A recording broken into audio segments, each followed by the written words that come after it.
Imagine a single building so vast it spans 67 hectares along the edge of Manila Bay.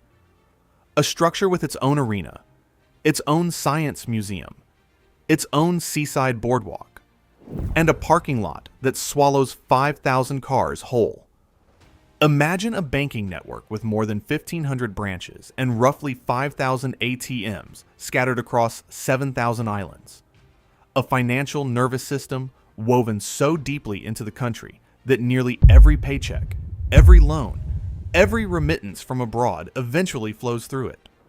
Now imagine that the same family that built that mall also owns that bank, and the residential towers next door, and the supermarkets inside, and the appliance store, and the bakery, and the hypermarket, and the convenience chain on the corner. Most people look at the Philippines and see a chaotic, fast-growing emerging market, a nation of 115 million people, a patchwork of family-run businesses, foreign call centers, and overseas remittances. They are looking at the surface. Beneath that surface lies a single dynasty, 6 siblings, 1 bloodline, one $11.8 billion fortune, quietly sitting at the choke point of Filipino daily life. This is the story of the family that doesn't run the Philippine economy. They simply own the floor it walks on. We're going to uncover how a 12-year-old immigrant from a war-torn Chinese village built the largest retail empire in Southeast Asia, and how his 6 children turned that empire into a financial fortress that touches almost every Filipino, every single day. Wait until you hear about the building that holds nearly a tenth of an entire capital city's population on a busy Saturday. The bank that controls more assets than the next 2 competitors combined. And the quiet family compound in Forbes Park, where the patriarch died in his sleep, leaving behind a fortune so large, his children each became billionaires the same week. By the end of this video, you will understand why economists describe the Philippines not as a free market, but as a chessboard, and why one family, sitting on the other side, owns most of the pieces. Walk through any major Filipino city, Manila, Cebu, Davao, and the surface story is one of explosive, scattered growth. You'll see neon signs from a dozen different mall brands, banks on every corner with different logos and different tellers, condominium towers built by what appears to be 100 different developers, convenience stores from Japan, coffee chains from America, hypermarkets from Indonesia, local supermarkets, regional bakeries, family-owned bookstores. It looks like a free market. It looks like competition. It looks like the kind of frenetic capitalist energy you'd expect from a country with one of the youngest populations in Asia and a GDP growing at over 5% a year. The official narrative reinforces this. The Philippines is sold to the world as an emerging tiger economy, a young nation, a service economy, a nation of overseas workers wiring billions of dollars home from Dubai, Singapore, and California. The government celebrates a vibrant private sector. Foreign investors are told that the market is open, diversified, and competitive. Most Filipinos accept this picture because, on the level of daily experience, it makes sense. You can walk into one mall and choose between hundreds of brands. You can deposit your salary at one bank and pay your bills at another. You can rent an apartment in one tower and shop for groceries in a different one across the street. Choice, competition, a modern economy in motion. But step back, pull up the corporate filings, trace the holding companies, map the boardrooms, and the picture changes completely. Here is the data point that doesn't fit. In 2025, Forbes Asia ranked the Sy siblings, 6 of them, all children of the same father, as the richest family in the Philippines, with a combined fortune of $11.8 billion US dollars. Not the wealthiest individual, the wealthiest family. Year after year, decade after decade. Pull up Bloomberg's regional rankings, and the family climbs higher still, placed among the top 20 wealthiest dynasties in all of Asia, with a combined net worth that has hit $15.1 billion in some snapshots. And here's where it gets strange. Their flagship company, SM Investments Corporation, is repeatedly listed as the largest publicly traded company in the Philippines by market capitalization, not the largest retailer, the largest company. Period. How does one family from a single shoe store in downtown Manila quietly become the financial center of an entire country of 115 million people? And why don't most Filipinos, and almost no one outside the country, even know their name? That's the crack in the wall. Walk through it, and you find an empire most people will never see. The dynasty begins in the chaos of post-war Manila. The year is 1936. A 12-year-old boy named Henry Sy steps off a boat from the Chinese province of Fujian, fleeing political unrest and joining his father in the Philippines. The family runs a tiny corner store, the kind of place that sells rice, sardines, and matches by the handful. It burns down during the Japanese occupation. His father gives up and returns to China. Henry stays. After the war, he sells surplus American military boots on the streets of Manila. By 1958, he has saved enough and borrowed enough to open a small shoe store on Carriedo Street. He calls it Shoe Mart, SM for short. Within 20 years, that shoe store becomes a department store, then a chain. Then, in 1985, the first SM Supermall, a concept that didn't really exist in the Philippines until he invented it. But here's what most retellings of his story leave out. While Henry Sy was building the malls, he was quietly building something far more important. In 1976, he acquired a small, almost bankrupt thrift bank called Acme Savings Bank. He renamed it Banco de Oro. At the time, it had 2 branches. Today, that same bank, BDO Unibank, is the largest bank in the Philippines by total assets, by deposits, by loans, and by branch network. As of late 2025, BDO held more than 5.4 trillion pesos in total assets, roughly 94 billion US dollars. That's a banking footprint larger than the next biggest competitor by a margin of roughly 1.5 trillion pesos. The Sy family, through SM Investments, controls roughly 55% of it. Then came the second bank, China Banking Corporation, 6th ranked overall, with assets crossing the 2.1 trillion peso mark in 2025. Also controlled by the family. Now stop and consider what that means. When you swipe your card in the Philippines, there's a strong chance the bank behind it is theirs. When you take out a mortgage, an auto loan, or a small business line of credit, there's a strong chance the lender is theirs. When your overseas relatives wire money home from Saudi Arabia or Hong Kong, there's a strong chance the receiving institution is theirs. And that's just the banking layer. Stack the rest of the empire on top of it, and the picture becomes almost surreal. SM Prime Holdings, the property arm, operates 89 SM supermalls in the Philippines, plus 9 more in mainland China. Its 3 flagship malls in Metro Manila, SM Mega Mall, SM North EDSA, and SM Mall of Asia, together account for 1.4 million square meters of gross floor area. By the company's own figures, they pull in nearly 10% of Metro Manila's entire population as daily foot traffic. Then there's SM Retail, with hundreds of SM department stores, SM supermarkets, SM hypermarkets, and Save More branches. SM Development Corporation, one of the largest condominium developers in the country. Goldilocks, the legacy Filipino bakery brand. Alpha Mart, the convenience store chain. To Go, the shipping and logistics giant. A piece of the country's largest mining group. A controlling stake in a private power producer. Even a slice of the company that helped bring Starlink satellite internet to the country. This is not a conglomerate.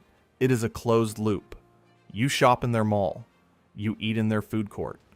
You buy groceries in their supermarket. You bank with their bank. You take a loan from the same bank. You buy a condo from their developer.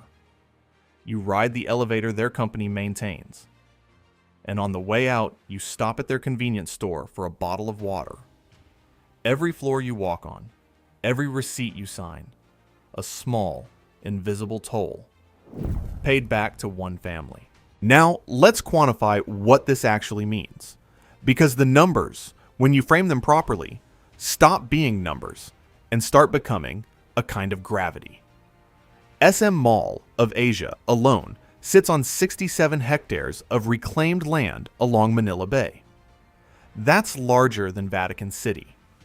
The complex includes the main mall, an arena that seats 20,000 people, a convention center described as the largest private venue in the country, an office tower complex, and a seaside boardwalk.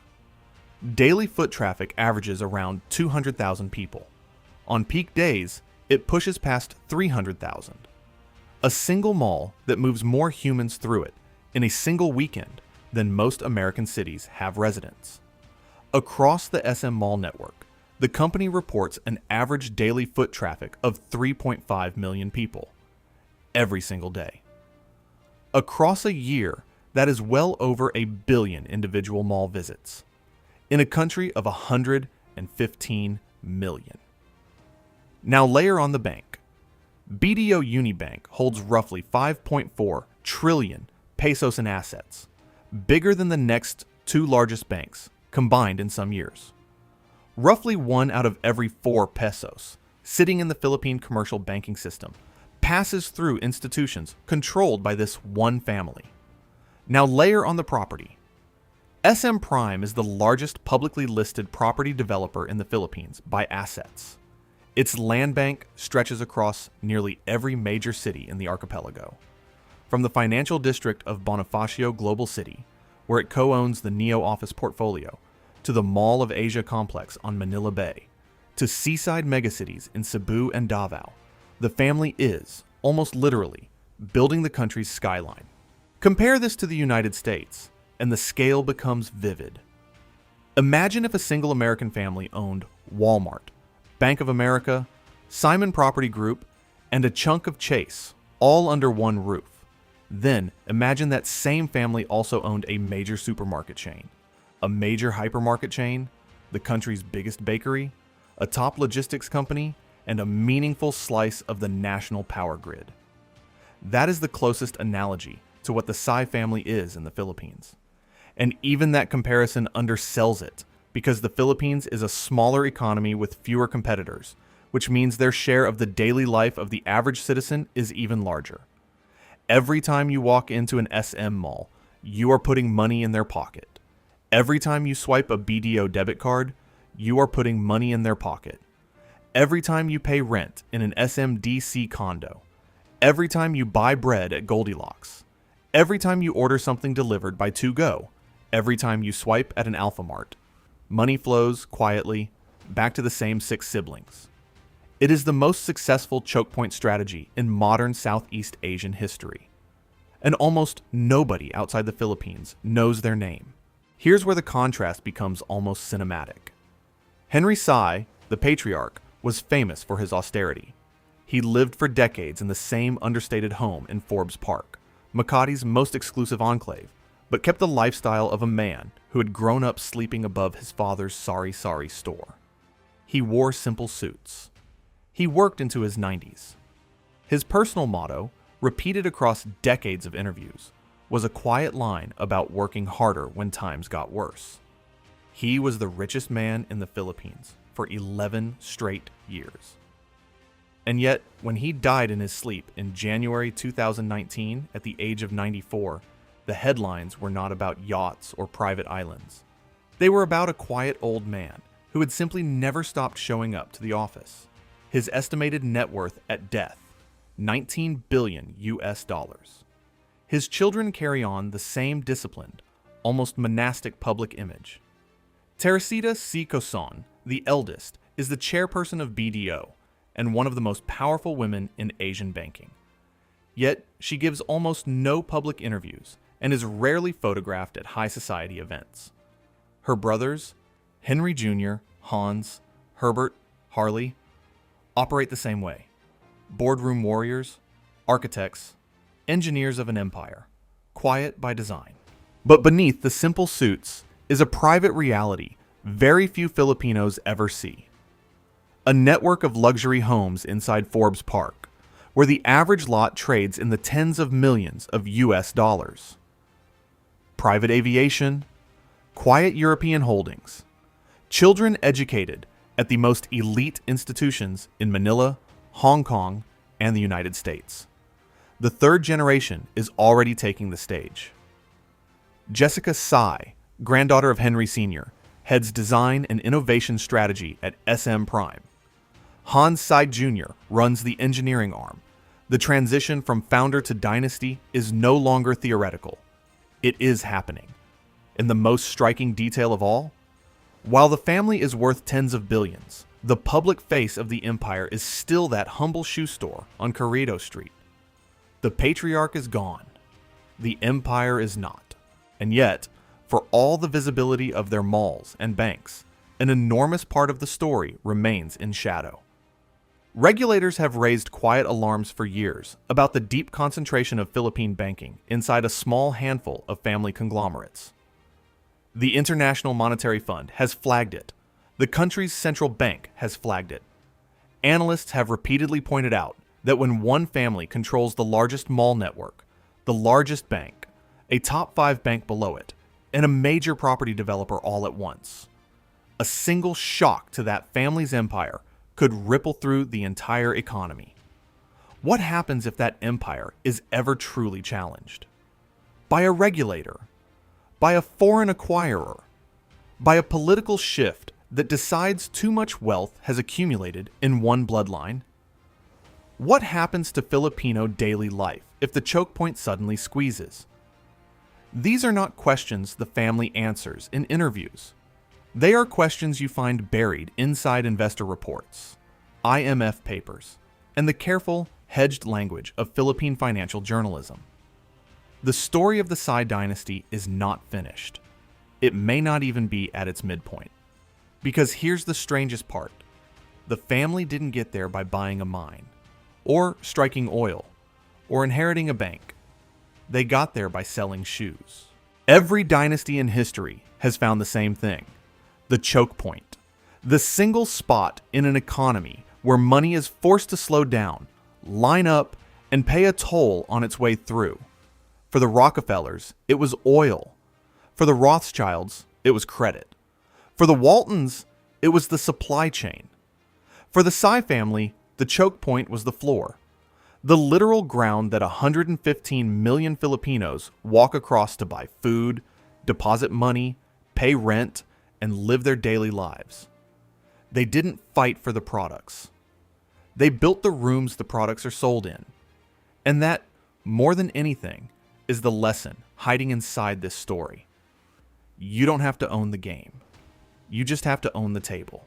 So, here's the question I want to leave you with. Do you think this kind of generational wealth is earned through pure vision and discipline? Or is the game simply rigged from the start? The moment one family controls the choke point, everyone else has to walk through. Drop the word choke point in the comments if you've made it to the end, and tell me where you stand. If this video pulled back the curtain for you, hit that like button. It genuinely helps these investigations reach more people. And subscribe so you don't miss the next dynasty we open up. Because next time, we're walking into a vault unlike any we've covered before. A family that doesn't control malls, or banks, or supermarkets, but controls the very stones the global luxury industry was built on. You'll want to be there for that one.